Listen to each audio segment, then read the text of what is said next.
vous soyez reconnaissants. Allah vous a bien donné la victoire, lorsque tu disais aux croyants, « Ne vous suffit-il pas que votre Seigneur vous fasse descendre en aide 3 milliers d'anges ? Mais oui, si vous êtes endurants et pieux, et que les ennemis vous assaillent immédiatement, votre Seigneur vous enverra en renfort 5000 anges marqués distinctement.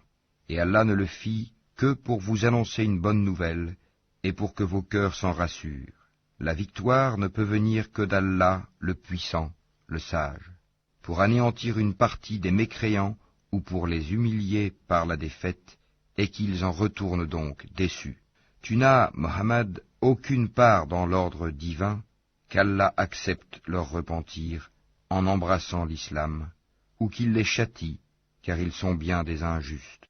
À Allah appartient tout ce qui est dans les cieux et sur la terre. Il pardonne à qui il veut, et il châtie qui il veut, et Allah est pardonneur et miséricordieux. Ô les croyants, ne pratiquez pas l'usure en multipliant démesurément votre capital, et craignez Allah afin que vous réussissiez, et craignez le feu préparé pour les mécréants, et obéissez à Allah et aux messagers, afin qu'il vous soit fait miséricorde, et concourez au pardon de votre Seigneur, et à un jardin, paradis, large comme les cieux et la terre, préparé pour les pieux, qui dépensent dans l'aisance et dans l'adversité, qui dominent leur rage et pardonnent à autrui, car Allah aime les bienfaisants. Et pour ceux qui, s'ils ont commis quelque turpitude ou causé quelque préjudice à leurs propres âmes, en désobéissant à Allah, se souviennent d'Allah et demandent pardon pour leurs péchés, et qui est-ce qui pardonne les péchés sinon Allah, et qui ne persiste pas sciemment dans le mal qu'ils ont fait? Ceux-là ont pour récompense le pardon de leur Seigneur, ainsi que les jardins sous lesquels coulent les ruisseaux, pour y demeurer éternellement. Comme est beau le salaire de ceux qui font le bien. Avant vous, certes, beaucoup d'événements se sont passés. Or, parcourez la terre, et voyez ce qu'il est advenu de ceux qui traitaient les prophètes de menteurs. Voilà un exposé pour les gens, un guide et une exhortation pour les pieux. Ne vous laissez pas battre. Ne vous affligez pas alors que vous êtes les supérieurs, si vous êtes de vrais croyants. Si une blessure vous atteint, pareille blessure atteint aussi l'ennemi. Ainsi faisons-nous alterner les jours, bons et mauvais, parmi les gens, afin qu'Allah reconnaisse ceux qui ont cru, et qu'il choisisse parmi vous des martyrs. Et Allah n'aime pas les injustes. Et afin qu'Allah purifie ceux qui ont cru, et anéantisse les mécréants. Comptez-vous entrer au paradis sans qu'Allah ne distingue parmi vous ceux qui luttent et qui sont endurants? Bien sûr, vous souhaitiez la mort avant de la rencontrer. Or vous l'avez vue, certes, tandis que vous regardiez. Mohammed n'est qu'un messager, des messagers avant lui sont passés. S'il mourait donc, ou s'il était tué, retourneriez-vous sur vos talons? Quiconque retourne sur ses talons ne nuira en rien à Allah, et Allah récompensera bientôt les reconnaissants. Personne ne peut mourir que par la permission d'Allah et au moment prédéterminé. Quiconque veut la récompense d'ici-bas, nous lui en donnons. Quiconque veut la récompense de l'au-delà, nous lui en donnons, et nous récompenserons bientôt les reconnaissants. Combien de prophètes ont combattu, en compagnie de beaucoup de disciples? Ceux-ci ne fléchirent pas à cause de ce qui les atteignit dans le sentier d'Allah. Ils ne faiblirent pas et ils ne cédèrent point. Et Allah aime les endurants. Et ils n'eurent que cette parole: Seigneur, pardonne-nous nos péchés ainsi que nos excès dans nos comportements, affermis nos pas, et donne-nous la victoire sur les gens mécréants.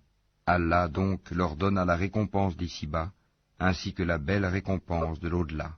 Et Allah aime les gens bienfaisants.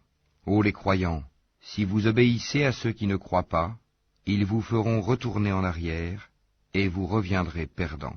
Mais c'est Allah votre maître, il est le meilleur des secoureurs. Nous allons jeter l'effroi dans les cœurs des mécréants, car ils ont associé à Allah des idoles, sans aucune preuve descendue de sa part. Le feu sera leur refuge. Quel mauvais séjour que celui des injustes. Et certes, Allah a tenu sa promesse envers vous, quand par sa permission vous les tuiez sans relâche, jusqu'au moment où vous avez fléchi, où vous vous êtes disputé à propos de l'ordre donné, et vous avez désobéi après qu'il vous eût montré la victoire que vous aimez. Il en était parmi vous qui désiraient la vie d'ici-bas, et il en était parmi vous qui désiraient l'au-delà. Puis, il vous a fait reculer devant eux afin de vous éprouver. Et certes, il vous a pardonné. Et Allah est détenteur de la grâce envers les croyants. Rappelez-vous, quand vous fuyiez sans vous retourner vers personne, cependant que derrière vous le messager vous appelait. Alors, il vous infligea angoisse sur angoisse, afin que vous n'ayez pas de chagrin pour ce qui vous a échappé, ni pour les revers que vous avez subis. Et Allah est parfaitement connaisseur de ce que vous faites. Puis il fit descendre sur vous, après l'angoisse, la tranquillité, un sommeil qui enveloppa une partie d'entre vous, tandis qu'une autre partie était soucieuse pour elle-même et avait des pensées sur Allah non conformes à la vérité, des pensées dignes de l'époque de l'ignorance. Il disait, « Est-ce que nous avons une part dans cette affaire ?» Dis, « L'affaire tout entière est à Allah. Ce qu'il ne te révèle pas, ils le cachent en eux-mêmes. Si nous avions eu un choix quelconque dans cette affaire, disent-ils, nous n'aurions pas été tués ici. » Dis, eussiez-vous été dans vos maisons, ceux pour qui la mort était décrétée seraient sortis pour l'endroit où la mort les attendait. Ceci afin qu'Allah éprouve ce que vous avez dans vos poitrines, et qu'il purifie ce que vous avez dans vos cœurs. Et Allah connaît ce qu'il y a dans les cœurs. Ceux d'entre vous qui ont tourné le dos, le jour où les deux armées se rencontrèrent, c'est seulement le diable qui les a fait broncher à cause d'une partie de leurs mauvaises actions. Mais certes, Allah leur a pardonné, car vraiment Allah est pardonneur et indulgent. Ô les croyants, ne soyez pas comme ces mécréants qui dirent à propos de leurs frères partis en voyage ou pour combattre, s'ils étaient chez nous, ils ne seraient pas morts et ils n'auraient pas été tués. Allah en fit un sujet de regret dans leur cœur. C'est Allah qui donne la vie et la mort, et Allah observe bien ce que vous faites.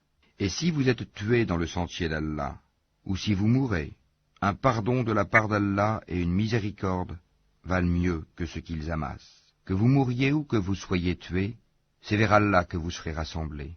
C'est par quelque miséricorde de la part d'Allah que Mohammed tu as été si doux envers eux. Mais si tu étais rude, au cœur dur, ils se seraient enfuis de ton entourage. Pardonne-leur donc, et implore pour eux le pardon d'Allah, et consulte-les à propos des affaires. Puis, une fois que tu t'es décidé, confie-toi donc à Allah. Allah aime en vérité ceux qui lui font confiance. Si Allah vous donne son secours, nul ne peut vous vaincre. S'il vous abandonne, qui donc après lui vous donnera secours?